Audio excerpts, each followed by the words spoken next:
Welcome to Offshore Management Training, where you're gaining tips and tools to manage your team from a distance. So today what I wanted to talk to you about is rule number 1 in managing teams that are really far away, in many cases half a world away. Tip number 1 would be transparency. When you have an offshore team, you don't have the same clues that other managers have. You can't tell if someone is disengaged. You can't tell from the fact that they're coming to work late and leaving early. Being far away, you don't have insight into any of that. So it's really important to establish a certain level of trust with your team so that they know that if and when they make mistakes, it's okay, it's not going to be the end of the world, and that they have to be transparent with you about it. And so you can do that in a number of different ways.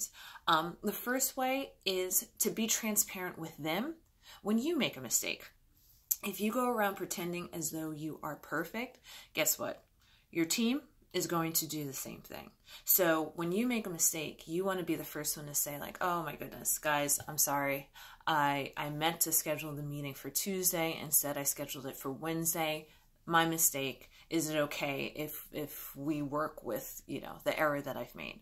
And bit by bit, by modeling that kind of behavior for your team, they'll come to see like, oh, it's really not the end of the world when my manager makes a mistake. So maybe this mistake that I just made, I shouldn't hide it from her, or I shouldn't hide it from him. I can be transparent with them. Another reason for it is that by the time a big mistake reaches you, if you have an offshore team, typically it's going to be so exceptionally large.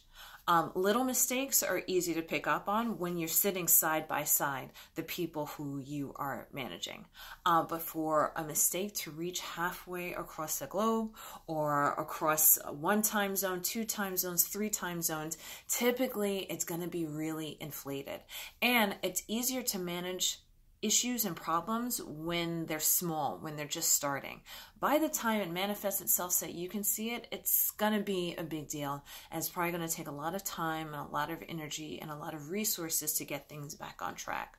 So by being completely transparent with your team and establishing this level of trust where they feel comfortable coming to you when they've made a mistake is really going to save you a lot of headaches down the line. I knew I had succeeded in this with my team when there was a point, probably 6 months to a year after I've been working with them, where I get a phone call from someone in my India team, and he tells me, Jillian, just want to let you know, I have made a mistake. Here is the mistake that I've been made. Here's what I have done to rectifying it moving forward. Everything is fine. I just thought you should know. And I was like, oh my goodness, success, because it's something that I never would have known about, and it was actually a resolved issue. So I really never would have known about it. But because of the transparency and because of the trust that we had built, he felt comfortable enough just looping me in so that I had an idea of what was going on in the India office, because I am quite literally half a globe away. So that's what you want to look out for with your teams. Are they keeping secrets from you? Are they very forthright with you? How often do you get bad news from your team? If the answer is never, it's not that they are perfect. It's just that there is a culture that leads them to believe that mistakes are bad and that they should be held as a secret from you. And that's the exact opposite of what you want. Now, to take this transparency to the next level, you want to input something else, which is you don't just want them coming to you saying, hey, this is a mistake that I've made, period. That doesn't move the ball forward. That doesn't advance the conversation. So when you have a mistake, you also want to highlight for them like why the mistake got made and what you're going to do moving forward to ensure that that doesn't happen again. So using the example that I used earlier about scheduling a meeting on Wednesday versus Tuesday, it will look something like this. Hey guys, I meant to schedule our meeting for Tuesday. Instead, I scheduled it for Wednesday. The reason why this happened is because as I was putting it into my calendar, I was having a conversation with my neighbor over here. Moving forward, I'm going to be in a quiet place and focus so that I book our time slots at the times that we agreed upon.